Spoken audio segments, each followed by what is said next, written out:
नमस्कार दोस्तों हो, आज के इस वीडियो में हम लोग देखेंगे HRMS से रेल कर्मचारी पीएफ लोन एडवांस एप्लीकेशन कैसे दें। तो दोस्तों हो, पीएफ लोन एडवांस का जो ऑप्शन है, जो ओपीएस के जो लोग हैं, पुराने पेंशन वाले स्कीम के लोग हैं, उन्हीं के पास आएगा। एनपीएस वाले के नए जो स्टाफ है उनके पास नहीं आएगा। तो दोस्तों आपको क्या करना है, गूगल क्रोम में जाना है और HRMS लिख लेना है। और दोस्तों HRMS.indianrail.gov.in की साइट पर जाकर लॉगिन हो जाना है। अपना HRMS आईडी पासवर्ड और OTP डालकर लॉगिन हो जाना है। दोस्तों हो, तो इस तरह का पेज खुल जाएगा। दोस्तों हो, ये जो पीएफ लोन एडवांस एप्लीकेशन का जो फॉर्म है, मैं HRMS की साइट से बता रहा हूँ, मैं HRMS की ऐप से नहीं बता रहा हूँ। तो दोस्तों हो, आपको ये क्या करना है, लॉगिन होने के बाद में ऊपर में जो एरो होता है, ये 3 लाइन है, यहाँ पर एरो होता है दोस्तों। इसके ऊपर क्लिक करने के बाद में 3 लाइन आती है और इस तरह का पेज खुल जाता है। तो दोस्तों यहाँ पर तीसरे नंबर का ऑप्शन खुला है, लोन एंड एडवांस V3। दोस्तों इसके ऊपर आप क्लिक कर दोगे तो माय पीएफ एप्लीकेशन की जो ऑप्शन आता है, इसके ऊपर आपको क्लिक कर देना है। तो दोस्तों यहाँ पर एक ऑप्शन आता है, मैं आपको पढ़ के बताता हूँ, न्यू एप्लीकेशन और लोड हिस्ट्री। तो मैं दोस्तों लोड हिस्ट्री के ऊपर आपको एक बार क्लिक करके बता देता हूँ। तो दोस्तों ये जो भाई है, इन्होंने पहले लोन मंगाया था, तो इस तरह का इनका सैंक्शन हुआ था, ये मैं आपको पहले बता देता हूँ। ठीक है दोस्तों, आपका भी लोन अगर सैंक्शन होता है तो इस तरह का पेज आपको दिख जाएगा हिस्ट्री में। तो आपको क्या करना है, अगर आप नए हो, पहली बार मंगा रहे हो, तो आपको यहाँ पर न्यू एप्लीकेशन के ऊपर क्लिक कर देना है। दोस्तों हो, आप अगर पहली बार भी मंगा रहे हो तो भी न्यू एप्लीकेशन के ऊपर, दूसरी बार, तीसरी बार, चौथी बार जब भी मंगाए तो न्यू एप्लीकेशन के ऊपर भी आपको क्लिक कर देना है। तो दोस्तों यहाँ पर ऊपर में मैं यहाँ पर नोट लिखा हुआ है, bank detail change in I pass will only be reflected after 24 hours in HRMS। दोस्तों यदि आप बैंक डिटेल चेंज करते हो तो 24 घंटे के बाद ही आप एप्लीकेशन कर सकते हो। यहाँ पर दोस्तों हो, आपकी पूरी जानकारी आ जाएगी, आपको यहाँ पर कुछ करने की ज़रूरत नहीं है। अभी यहाँ पर दोस्तों एक जानकारी आपको देनी होगी, वो भी बैंक की। दोस्तों यहाँ पर बैंक का नाम लिखा है, यहाँ पर आपको क्लिक कर देना है। अगर आपको चेंज करना है तो बैंक का नाम आपको चेंज करना है, और यहाँ पर आपको अपना बैंक अकाउंट नंबर भी चेंज करना होगा, और IFSC कोड भी चेंज करना होगा। और दोस्तों हो, यहाँ पर भुगतान का प्रकार ऑटोमेटिक आ जाएगा। दोस्तों ये तो जानकारी हो गई है। यदि आप चेंज करना चाहते हो या पहली बार आप लोन एप्लीकेशन दे रहे हो तो दोस्तों हो, फिर आता है अंतिम पीएफ ऋण विवरण। दोस्तों इन्होंने इसके पहले लोन लिया था, इसलिए पीएफ राशि में अभी इनके पास 5,878 रुपये है। यदि आपके पास ज़्यादा है तो यहाँ पर वो जो रकम है यहाँ पर शो करेगी। दोस्तों कुल बकाया जो राशि है, इन्होंने फाइनल मंगाया था, इसलिए यहाँ पर कोई बकाया राशि नहीं है इनके पास में। दोस्तों ये लोन एप्लीकेशन है, इन्होंने जो एप्लीकेशन दी थी वो है ऋण। इन्होंने जो ऋण का प्रकार लोन टाइप इन्होंने टेम्पररी नहीं, इन्होंने फाइनल मंगाया था, इसलिए यह लिखा हुआ है टेम्पररी। मतलब ये होता है कि आप किस्तों में वापस और रेलवे के खाते में जमा करोगे, वो कहलाता है टेम्पररी। दोस्तों ये आवेदन का प्रकार, अभी मैं यहाँ से थोड़ी डिटेल आप भी ध्यान दीजिए। आवेदन का जो प्रकार है मेडिकल एक्सपेंसेस। तो दोस्तों हो, ये आप किसके लिए लोन जो मंगा रहे हो, यहाँ पर आप नीचे में मैं अगर बता दूंगा, ड्रॉप डाउन लिस्ट आती है, उसके अनुसार आपको मंगाना है। तो दोस्तों इजी जो है मेडिकल एक्सपेंसेस, या हाउस बिल्डिंग, या सन या डॉटर मैरिज के लिए, या चिल्ड्रन एजुकेशन के लिए थोड़ा इजी जाता है। दोस्तों ज़्यादा आपको कुछ ज़्यादा प्रूफ देने की ज़रूरत नहीं होगी। और यहाँ पर जिन्होंने सैंक्शन हुआ था, इन्होंने 26,000 मंगाया था, 26,000 इनका सैंक्शन हुआ था। ये स्वीकृत की तारीख है, पास होने की तारीख है, लोन पास हुआ वो इतने हज़ार का, और ये तारीख है। अब यहाँ से दोस्तों न्यू एप्लीकेशन स्टार्ट हो जाती है। और दोस्तों इसी में पूरी जानकारी और डिटेल आपको देनी होती है, इसको ध्यान से और आराम से भरना होता है, जल्दबाजी बिल्कुल करनी नहीं होती है दोस्तों।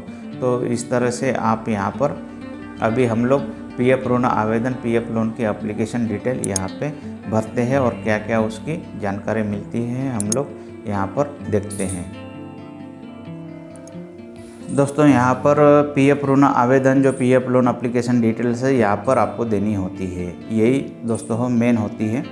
आवेदन का प्रकार यहाँ से आपको चूज करना है। फाइनल दोस्तों, फाइनल में क्या होता है, आपको किस्तों में पेड नहीं करना पड़ेगा, वापस ऋणों को वापस करना नहीं पड़ेगा। और आप टेम्पररी अगर लेते हो तो आपको दोस्तों यहाँ पर किस्त देनी होगी, मतलब ये ऋण वापस करना होगा किस्तों में, किस्तों के आधार पर। तो जो आपको दोस्तों उचित होगा वो आप यहाँ पर क्लिक कर दीजिए। टेम्पररी करना है या फाइनल करना है, मतलब आपको किस्तों में देना नहीं पड़े और फाइनल निकालना है तो वो आपके पास ही रहे।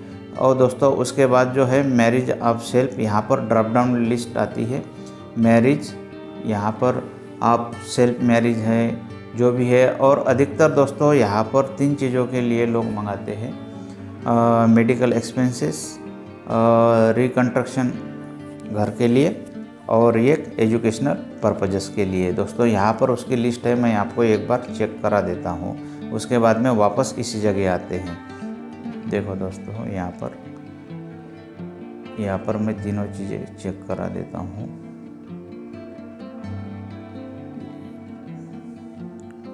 ये देखो, if advance is short for house building etcetera following information में बी गिवन। तो दोस्तों यहाँ पर उसकी जानकारी देनी होती है, location and measurement, whether the flat और प्लॉट इज फ्री होल्ड और लीज पर है तो या फ्री होल्डिंग है तो जो भी है आप यहाँ पर चूज करके डालना होता है। प्लान ऑफ कंस्ट्रक्शन दोस्तों हो, यहाँ पर आपको एक प्रूफ देना होगा। जो भी आपके घर का जो दस्तावेज है यहाँ पर आपको अपलोड करना होगा। और फिर इफ फ्लैट और plot is being purchase from house building society, name of the society और किस जगह लोकेशन है दोस्तों हो, किस मेजर, यहाँ पर जानकारी डाल दीजिए। कास्ट ऑफ कंस्ट्रक्शन की कास्ट क्या है वो आप यहाँ डाल देना है। और दोस्तों हो, if the purchase of flat is from DDA और any house boarding location dimension में बी गिवन। तो दोस्तों यहाँ पर भी वो जानकारी, हाउस बिल्डिंग की जानकारी डाल देनी है। तो दोस्तों अधिकतर जो लोग पीएफ लोन मंगाते हैं, एक तो मेडिकल एक्सपेंसेस के लिए मंगाते या चिल्ड्रन के लिए मंगाते या मैरिज के लिए मंगाते, डॉटर या सन के लिए। तो दोस्तों हो, ये इतने झंझट में आपको पढ़ने की ज़रूरत नहीं पड़ेगी। तो सबसे अच्छा और सीधा और इजी जो है वो है मेडिकल एक्सपेंसेस। दोस्तों if advance is required for education, तो दोस्तों यहाँ पर भी आपको जानकारी, ऊपर वैसी जानकारी देनी होती है, वैसे नीचे भी जानकारी देनी होती है। ये कंप्लीट होने के बाद फिर मैं आपको ऊपर की ओर ले चलूँगा और जानकारी दे दूँगा। तो दोस्तों name of the son and daughter, educational purposes के लिए अगर आप मंगाते हैं तो यहाँ पे सन एंड डॉटर का नाम लिख लेना है, कौन से क्लास में कॉलेज में है वो लिख लेना है। और ये यहाँ पर क्ली हॉस्टलर या डे स्कॉलर है वो लिख लेना है जैसे और उसके बाद में दोस्तों ये हो गई है एजुकेशनल पर्पजेस के लिए। और दोस्तों मेडिकल एक्सपेंसेस जो है वो सबसे इजी और अच्छा है। तो if advance is required for treatment of ailing family member of following information given. तो जब आप दोस्तों मेडिकल एक्सपेंसेस के लिए लोन अगर लेते हो तो यहाँ पर पेशेंट का नाम डालना है और कौन से हॉस्पिटल में है वो डाल देना है। दोस्तों इंडोर है आउटडोर है वो डाल देना है। आपका पेशेंट मतलब सिटी के बाहर है या सिटी के अंदर है वो डाल देना है। और दोस्तों हो आप वेदर रिम्बर्समेंट अवेलेबल और नॉट। दोस्तों हो अगर आप ये जो पैसा गवर्नमेंट से अगर लेना चाहते हो तो रिम्बर्समेंट अवेलेबल लिख लीजिए और रिम्बर्समेंट अगर नहीं लेना चाहते हो तो रिम्बर्समेंट नॉट अवेलेबल लिख लीजिए। ठीक है दोस्तों, और यहाँ पर आपको सबमिट कर देना है बाद में। अब मैं जाता हूँ थोड़ा सा ऊपर, मैंने ये जानकारी के लिए आपको नीचे ले आया था। तो दोस्तों अभी चलते हैं एक बार फिर न्यू एप्लीकेशन के तरफ। ठीक है दोस्तों, यहाँ तक तो हम लोग आ गए थे। अगर मान लो दोस्तों आप अगर मैरिज डॉटर के लिए लेते हो तो दोस्तों मैंने जो नीचे आपको 3 कॉलम बताए थे उसमें आपको जानकारी नहीं देनी होगी। यदि आप एजुकेशन पर्पज़ के लिए लेते हो तो आपको नीचे में जो 3 ऑप्शन दिए थे उसमें से एक ऑप्शन को आपको भरना होगा। और दोस्तों मेडिकल एक्सपेंसेस के लिए लेते हो तो जो नीचे में मैंने जो 3 ऑप्शन में से एक ऑप्शन वो भी आपको यहाँ पर देना है दोस्तों। तो दोस्तों और मैं यहाँ पर the maximum eligibility is minimum of these 2 conditions. दोस्तों यहाँ पर जो आपको जो सैंक्शन होगा लोन, आपके बेसिक का जो आपके पास बैलेंस बचा है उसका कितना परसेंटेज यहाँ पर लिखा आता है। आपको ज़्यादा सोचने की ज़रूरत नहीं है। यहाँ पे पूरी लिस्ट आती है, आपके पास अभी इतना पीएफ लोन बचा है और आप यहाँ पर जैसे मेडिकल एक्सपेंसेस करते हो या चिल्ड्रन एजुकेशन पर्पजेज के लिए करते हो तो यहाँ पर आपको परसेंटेज ऑटोमेटिक आ जाता है कि अभी आपको इतना परसेंट उसका मिलेगा। तो यहाँ पर दोस्तों अगर मान लो अगर 50,000 अगर आपके पीएफ में है तो आपको 75%, 90% यहाँ पर लिस्ट आती है। उसके अनुसार अभी आपको कितना लेना है उसका यहाँ पर अमाउंट लिख लीजिए। ठीक है दोस्तों। और यहाँ पर अगर आप वापस नहीं करना चाहते हो, जैसे फाइनल है, यहाँ पे टेम्पररी हो गया है लेकिन यहाँ अगर फाइनल है तो यहाँ पे किस्त कुछ भी नहीं आएगी। यहाँ पर खाली अमाउंट आपको डालना है। अगर ये फाइनल रहेगा तो ये जो किस्तों की संख्या, जो नंबर ऑफ इंस्टॉलमेंट है ये डिसेबल हो जाएगा। किस्त की राशि ये भी डिसेबल हो जाता है। आश्रित का नाम लिख लेना है।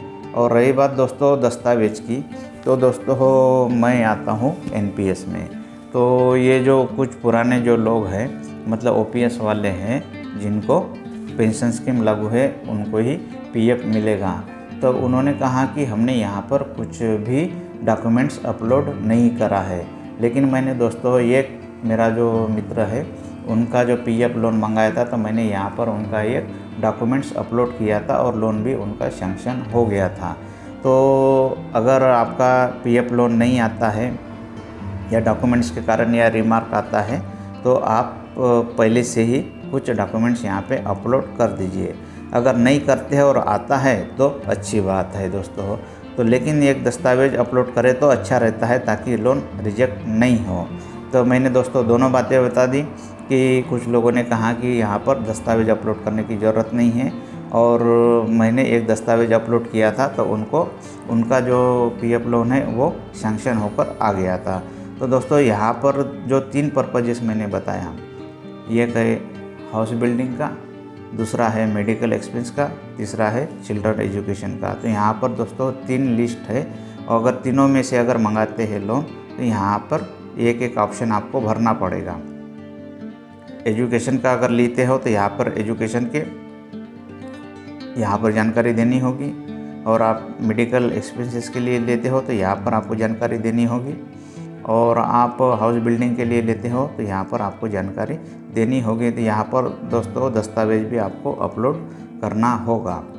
और दोस्तों मैरिज जो डॉटर या सन है, कोई कर्मचारी अपने बच्चे के शादी के लिए लेता है तो मैंने सुना है कि यहाँ पर कोई दस्तावेज अपलोड करने की ज़रूरत नहीं है दोस्तों, ऐसा सुना है। अगर आप चाहें तो दस्तावेज शादी के लिए हमारे पास होता है कि मैरिज कार्ड होता है, वो भी आप अपलोड कर सकते हो जानकारी के लिए, अदरवाइज छोड़ भी सकते हो दोस्तों। तो दोस्तों इस तरह से पीएफ लोन हम लोग ऑनलाइन HRMS की साइट से आप अपने ही मोबाइल से मंगा सकते हो दोस्तों। तो इस तरह की जानकारी मैंने आपको दे दी है। तो दोस्तों मेरा वीडियो कैसा लगा ज़रूर बताएं। वीडियो पसंद आया तो लाइक और सब्सक्राइब करना ना भूलें। Thank you very much.